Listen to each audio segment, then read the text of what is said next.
Howdy doody.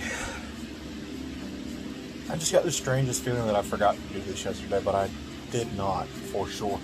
I think it's because immediately after recording yesterday, I took a shower and just started playing Hades, and it feels like that was a different day, because while RimWorld went absolutely terribly, Hades went really, really well.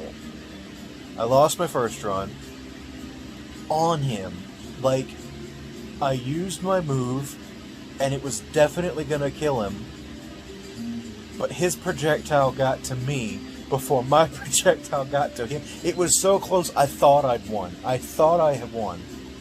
I was pre-celebrating, and I was like in the middle of celebrating when I realized, no, that's me that's dead. What the f happened? That was my warm-up run. So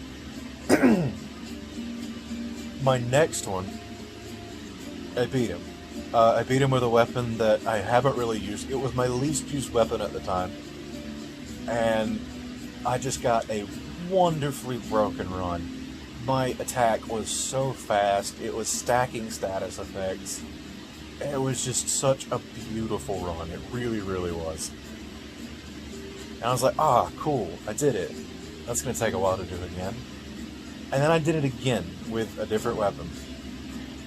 And after you beat it the first time, you can add in, basically, modifiers that make it a little harder, but renew the rewards you get for clearing each level. Which is good, because they were feeling especially finite, some of those resources, and knowing that you can just disgauge, it's a really clever system to prolong the game. It really is, because without it, the game would just be finishing it with the 6 weapons and what then. But because it doesn't just give you one refresh, it gives you a refresh every. So you the modifiers are weighted. And, the first time you clear, after that, you need 1 point of modifier. They call it heat. 1 point of heat. You clear with 1 point of heat, you need 2. So you have to, and the modifiers are weighted differently, they add between 1 and 3 to the heat gauge. And so, and I think max is 40. I checked it on one of the weapons. The weighted ones are different between the weapons, probably because certain things are going to be harder with, some of these modifiers are going to be harder for certain weapons because the weapons do play that differently. But out of curiosity, I maxed out, and I think 40 points is, so ultimately, you have to escape with each weapon 41 times to get every single reward in the game. God bless Gerard if he's playing this for the completionists. But at the same time, I don't feel that bad because it's such a fun game. It really is. I'm actually coming to you mid-run. This is music from the game, and I'm in the middle of a run. It's 11:15. I'm like, I need to record this. And I was going to stop to get something to drink anyway, so I figured I'd go ahead and get this done before. I say that like it's a chore. It's not. It's just I slept till 4 o'clock today, and so it doesn't feel as late as it is. I know me. Because I've been saying after this run for 2 runs now, and I keep forgetting. So I was just going to end up forgetting over and over again. So thankfully that didn't happen. It's interesting. The more the story unfolds, it's just really interesting. You get a little more story with each completion. A little bit, which I kind of... And it's hinting at things that I kind of spoiled myself by brushing up on actual Greek mythology. So, this game's pretty close. This game plays it, it definitely updates their personalities a lot, but for the most part, it would seem that it sticks pretty close to... It's pretty consistent with actual Greek mythology. So, oh, cool! I did get it in a lot. Nice. Okay. Yeah, it sticks pretty well with actual Greek mythology. So, you know, if you don't want to spoil Hades, maybe don't brush up on your mythology. Because I'm connecting dots that I don't think the game is, you know, I'm like, oh, that's what's going on. Oh, jeez, okay. But it's not, I don't think it's played exactly like that. The difference I'm not going to discuss because it's mega spoilers, for people who don't know anything about Hades. And, you know, maybe at some point when I guess finished the story, when I feel like I've finished the story, because it has to end sometime, right? I might do like I did with Death Stranding. Or, did I ever do that with Death Stranding? No, I did my Ender discussion spoiler free. I've kind of got the itch to go back to that. Not play it again from the beginning. Well, I don't know, maybe. I didn't think I would get the urge to play Death Stranding again so soon. Once I felt done with it, I figured I'd be done with it for a long time. Kind of the way I am with some RPGs. Persona 5 comes to mind, because every time I start Persona 5 from scratch, which I've only done twice since the first time. The second time about 6 months after it came out, just because I had the itch, and the third time, starting from the beginning, was of course Royal. Every time I started a completely blank file on that game, I've more or less completed it.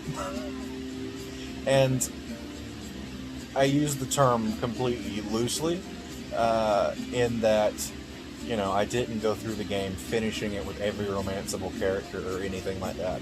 I just mean max all social links, fill out the full compendium or whatever the Persona log is called, and you know, basically the big two things: getting every single Persona, and beating the secret boss. Which I might not have done in Royal.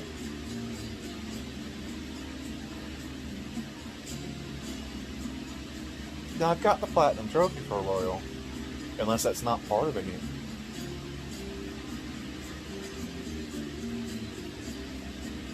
I'm trying to remember if the secret bosses that I had, because I think I've beaten the secret bosses in Royal. And if I'm missing any, it's the DLC ones, because I don't own that. I don't know, maybe someday. Which, you know, that's not a spoiler, because they're right there on the DLC. The DLC ones are secret bosses that are the old protagonists.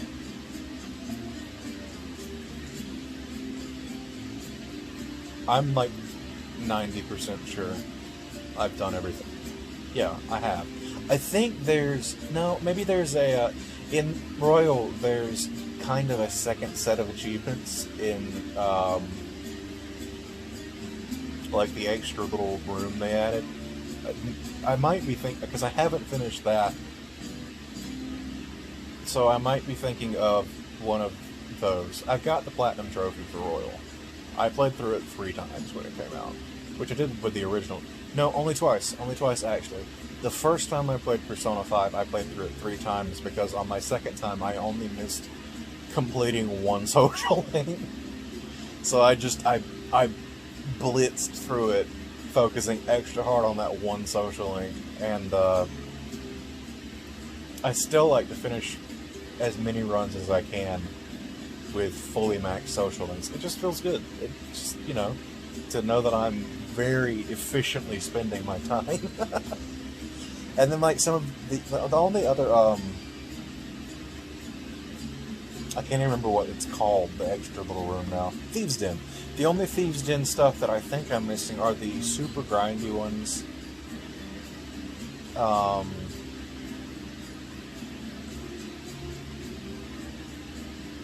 Specifically for, like, super grindy ones for some of the mini games.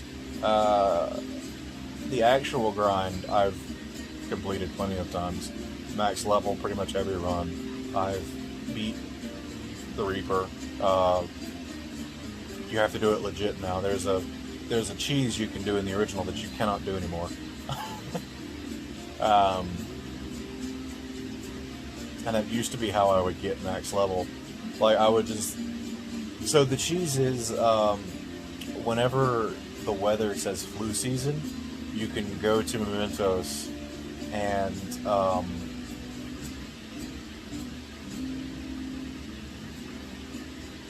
shadows will have the flu, which effectively means they die in 3 turns. And that affected the Reaper as well. So basically, first day of flu season, which is well into November, I think, in the game, I would just go to Mementos and just hang out until the Reaper showed up, and then you survive him for 3 turns, which isn't hard. Because like his first 2 turns, I think, are spent self-buffing. And then, like, his first attack usually isn't the most devastating thing in the world, or at worst, only kills 1 person.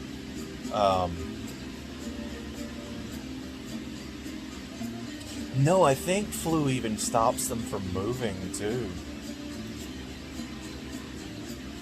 Yeah, it gives them the despair status, which stops them from moving and kills them in 3 turns. So you just wait it out. You just wait them out for 3 turns and you get a butt ton of experience. And that's how I choosed out the original. But you can't in Royal. He is immune to the flu, so you can't do that anymore. You can still probably grind pretty easy on flu day. Just with other enemies. But him himself, you cannot do that way. Which is a shame.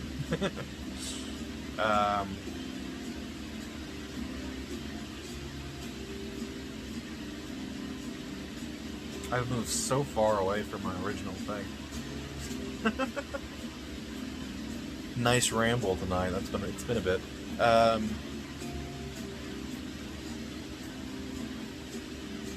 But yeah, like I guess the point I was making is I think Royal came out last March or something. It was either like right before or right after quarantine hit. Or at the very least, or here in the States, before the pandemic hit, because it took us so damn long to lock down. But we won't get into that right now. I'm having a good night. I don't even want to think about that Cheeto.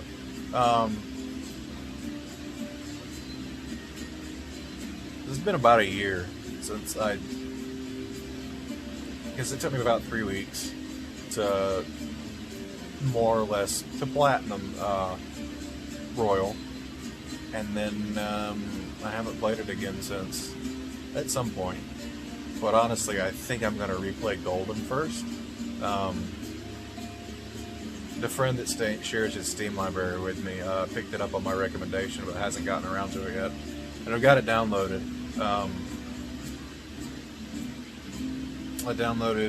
I just, on a whim, I just jacked 3 games from his library: Firewatch, Hades, and that. Also, he's like I've jacked. He's the one I've jacked RimWorld from too. Hades, I don't care if I complete it before I have my own money again. I'm gonna buy it. I might even buy it on the Switch just to play it again. I like doing that with games. I wonder if there's I doubt it, but I wonder if there's a physical copy. That's one thing I like. Is even though it's gonna be out of date soon, I bought Binding of Isaac Afterbirth on the Switch. Well, I don't know. He might be bringing the DLC to Switch as well. I hope so. I know that Rebirth Plus I don't think it ever got around to the Vita, which is what I played most of Isaac on. I'll have to go back and look. I'm not sure a lot of the console releases because the update framework is different for them, I think. And in the case of Sony, it's like, I know it's a pain in the ass to update your game on Sony. Warframe's a good example of that. It's a good 2 months behind the Steam version. Just because of PlayStation's policy about updates. Like, and their policy is understandable. It's like they really have to comb through and approve every little patch and update. And to an extent, I get that, but like,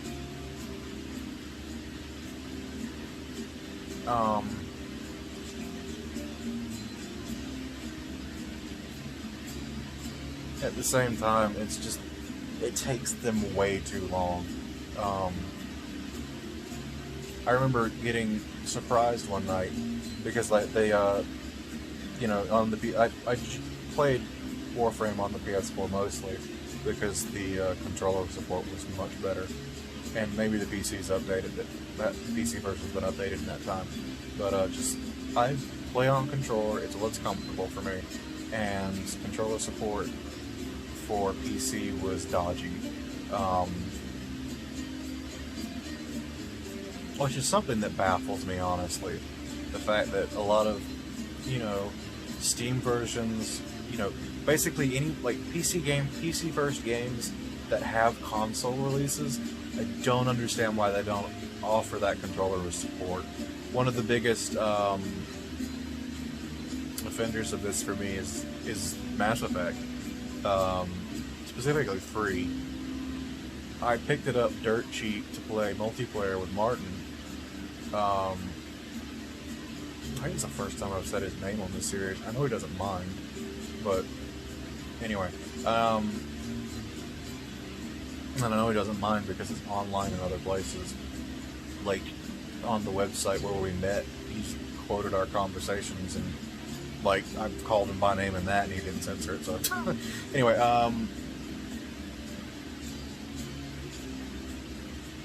reel it back, where was I?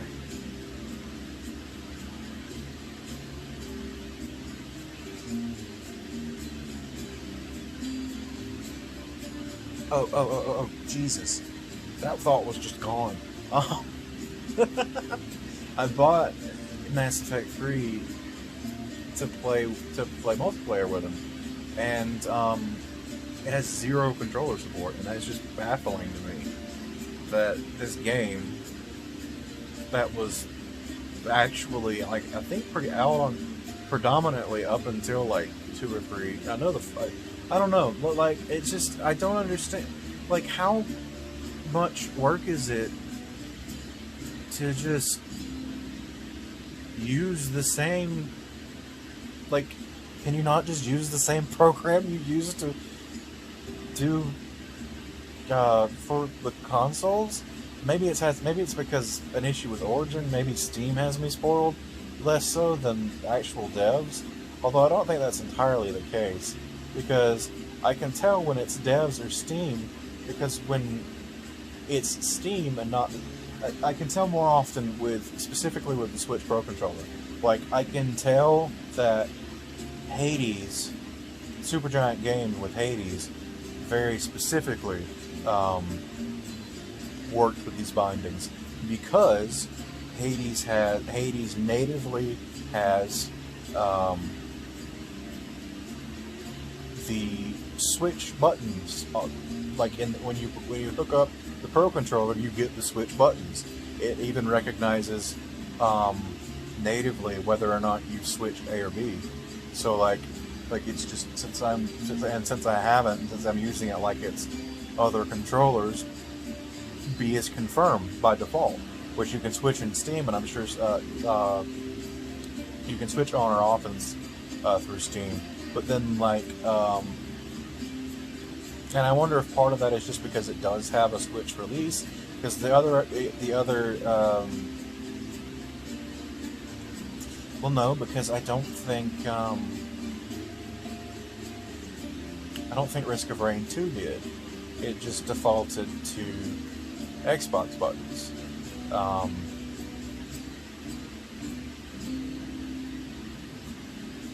Same for... Oh, what was it? Because, I mean, I was going to bring up Monster Hunter. Which that might just be what I'm thinking of, but I feel like there was another one. But then what else have I been playing, honestly? But yeah, like Monster Hunter World, I played with it, and it, you know, it doesn't have the switch buttons or support, you know, anything like that. It just reads it as an Xbox controller. Which actually I left it on, it lets you choose them. Monster Hunter does get bonus points for letting you choose your button inputs, how they'll display. Because I just left it set to PS4, because, you know, I owned it on PS4 first, and I played so much of it with the DualShock 4 anyway. I just naturally know where those buttons are.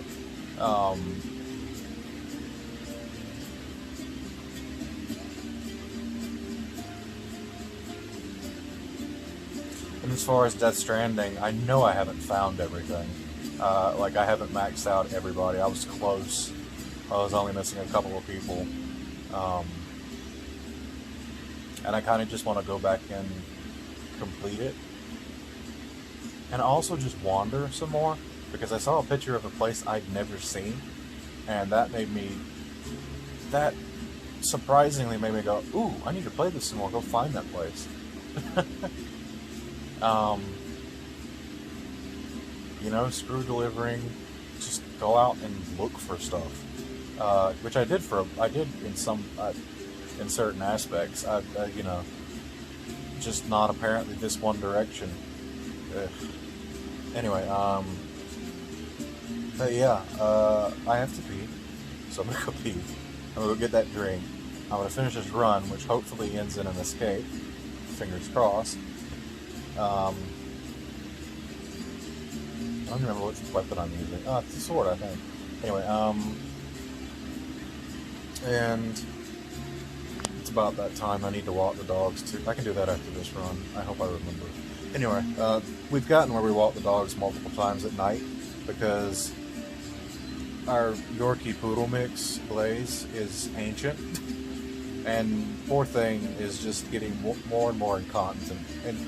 Either he's incontinent, or he's gotten to the point where he just does not give a damn about having to hold his fist. So we've gotten where we walk him twice a night, because if he wakes up in the middle of the night, he's going to go somewhere and pee. Period. But he's like 17 or 18. We've had, like, he is ancient, especially by dog standards. He's old enough that I'm expecting, like, any second. Like, at no point would I be like, oh man, I wish he'd hung around a little bit longer. Of course, I want him to stay alive as long as he is comfortable, but it would not be a shock. Like, I've looked up both breeds, and, like, by all accounts, this dog should have died 3 years ago. I'm glad he has not. But, you know,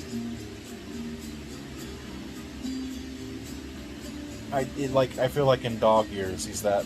I think I've said this before on these. Probably the day he ran away, or the day we couldn't find him, and I got woke up at 6 in the morning. But, like, you know, if he were human, he'd be. I don't know if you've seen that news story of, I think she was turning 102, and it's worth noting for context that the nursing home threw a party for her against her will. And somehow the press was there, and so she was not having any of it. She was like 40 years past having any of that. Because the news anchor asks what the secret. She's like, what's your secret for living so long? She goes, spite. And then she's in a power scooter and she just rolls away. I'm like, you go, honey. You don't take any crap from anybody.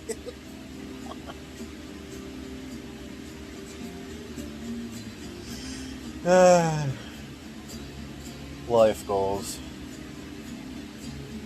As long as I can still use my hands, I don't mind being around for a good long while.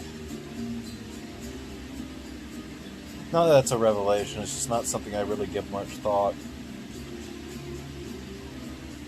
I don't know if I want to spoil the ending with this. As far as spoil the ending of this video.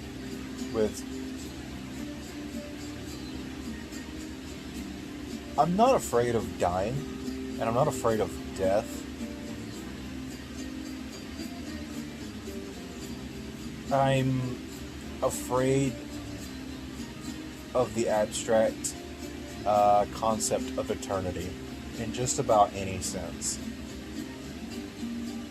My brain, God, I'm getting so sick to my stomach just talking about this. That's how much it fucks me up. My brain cannot comprehend in any way, shape, or form the concept of something being unending. I'm not wired that way. And it made growing up a Christian, religious, you're going to heaven and live forever, or you're going to hell and burn forever. I'm like, alright, that would be bad. But the other probably would, it'd just be that without pain. This has caused a crisis of faith many times over the years. And honestly, the older I get, the more it kind of scares me, because it's like, oh, you won't care. And I'm like, why won't I care then? Will that have been my decision? I don't want that decision taken from me. I don't want to not care just because I've been brainwashed to not. It's the ending of Mass Effect 3 all over again. And it's one of the reasons that, God, I've had that thought process so many times that it's one of the reasons when I was watching my friend finish Mass Effect 3, the one who had forgotten so much about it, and that when the debate come up about the idea of synthesis and whether or not it was right to do that against everyone's will, I got a little heated about it. I got like, one other party there thought synthesis was the best ending, possibly just because it's presented that way, being the one you have to unlock. But like, I was not so much getting offended, but I was just like, how are you okay with overriding people's will, possibly against their will? Just, even if it does make them better people, I want people to be good because it's the right thing to do, and I want us to, because if we're not coming to that conclusion ourselves, what's the fucking point? And of course that means there are going to be bad people. And then maybe that means there are always going to be more bad people than good people. But if you just override all of it by pressing a button, like, who's to stop? Who's to say that's going to stick in future generations? And then we haven't accomplished anything except our own generation. People alive at the time become complacent about having to deal with adversity, and then they deal with it worse because it comes back out of nowhere. So history, that whole history doomed to repeat itself again. That, a few generations down the line, when everybody's jaded as fuck again, they're even more ill-equipped to deal with it. Kind of like how bad inflation's gotten in general, where, I can't just live by the same standards my parents did, because that's not good enough. Just working a 9 to 5 and settling for whatever, you can't make a living on it. You can't go to college on a summer job anymore. Used to be you could. You work one summer and you could earn the money to pay for college. You can't do that anymore. If you can, please call me. Please, if you know of a summer job that can earn me roughly $20,000 in 3 months, please call me. DM me somewhere. I will give you my phone number. Please call me if you've heard of a job like that that does not involve selling my organs.